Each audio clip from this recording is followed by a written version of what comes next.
Dumating si Ezra sa Jerusalem. Ikapitong kabanata. Pagkalipas ng maraming taon nang si Artaxerxes ang hari ng Persya, dumating si Ezra sa Jerusalem galing sa Babylonia. Si Ezra ay anak ni Seraya. Si Seraya ay anak ni Azaria. Si Azaria ay anak ni Hilkia.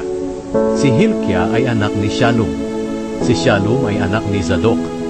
Si Zadok ay anak ni Ahitub. Si Ahitub ay anak ni Amaria. Si Amaria ay anak ni Azaria. Si Azaria ay anak ni Merayot. Si Merayot ay anak ni Zerahia. Si Zerahia ay anak ni Uzi. Si Uzi ay anak ni Buki. Si Buki ay anak ni Abishua. Si Abishua ay anak ni Finehas. Si Finehas ay anak ni Eleazar. Si Eleazar ay anak ni Aaron na punong pari. Si Ezra ay isang tagapagturo na lubos ang kaalaman sa kasulatan na ibinigay kay Moises ng Panginoon, ang Diyos ng Israel. Ibinigay ng hari ang lahat ng hiniling niya dahil tinutulungan siya ng Panginoon na kanyang Diyos.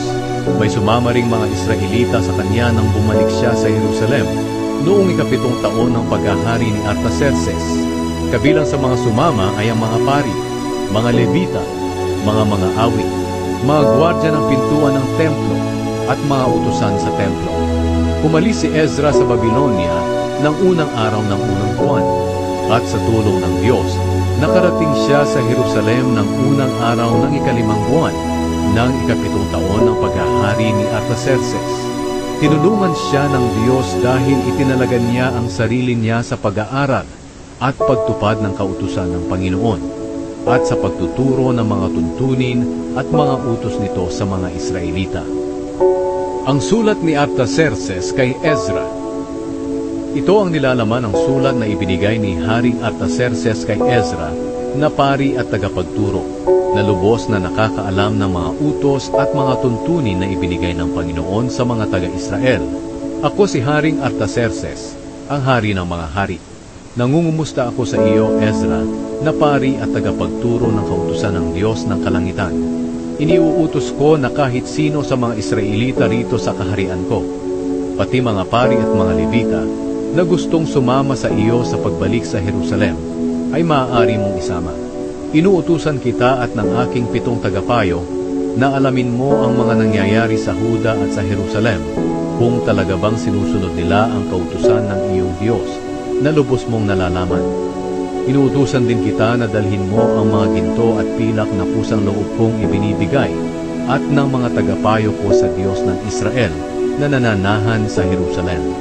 Dalhin mo rin ang lahat ng pilak at ginto na matatanggap mo galing sa lalawigan ng Babylonia, pati na rin ang mga kusang loob na tulong ng mga mamamayan ng Israel at ng mga pari nila para sa templo ng kanilang Diyos sa Jerusalem. Tiyakin mo na ang perang ito ay gagamiting pambili ng mga toro, mga lalaking tupa, mga batang lalaking tupa, mga buti, at inuming handog sa altar ng templo ng inyong Diyos sa Jerusalem. Ang matitirang ginto at pilak ay pwede niyong gamitin ng mga kababayan mo sa kahit anong gusto niyo, ayon sa kalooban ng Diyos.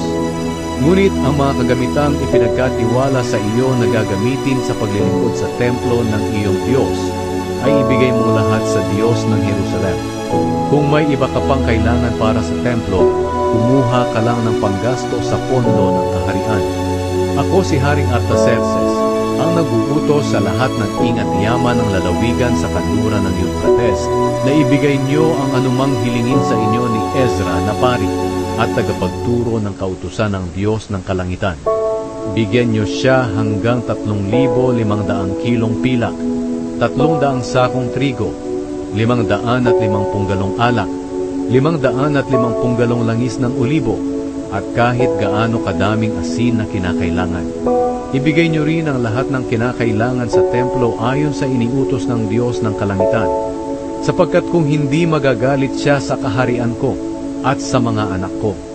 Ipinapaalam din namin sa inyo na huwag ninyong pagbayarin ng buwis at ng iba pang bayarin ng mga pari, mga Levita, mga musikero, mga gwardya ng mga pintuan ng templo, mga utusan sa templo, at iba pang nagtatrabaho sa templo ng Diyos. At ikaw, Ezra, ayon sa karunungang ibinigay sa iyo ng Diyos, Pumili ka ng mga tagapamahala at mga hukom na nakakaalam ng kautusan ng iyong Diyos, at sila ang mga ngasiwa sa lahat ng tao sa lalawigan sa kanluran ng Euphrates.